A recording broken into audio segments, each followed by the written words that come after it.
Hi, we want to create a stacked column chart as shown here. When mouse over, we can see all the details in the chart.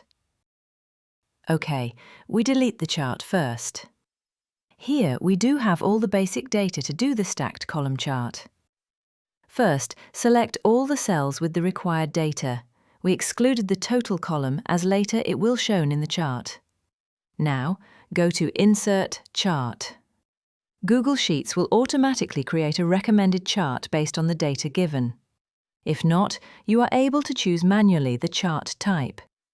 You are also able to change the stacking type.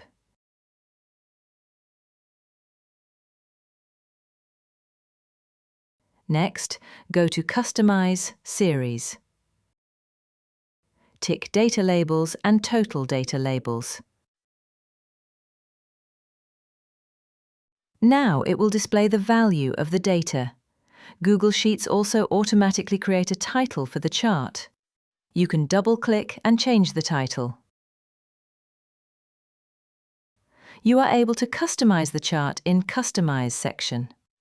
Chart Style, Chart and Axis Titles, Series, Legend, Horizontal Axis, Vertical Axis, Grid lines and ticks. There you have it. Make you learn more.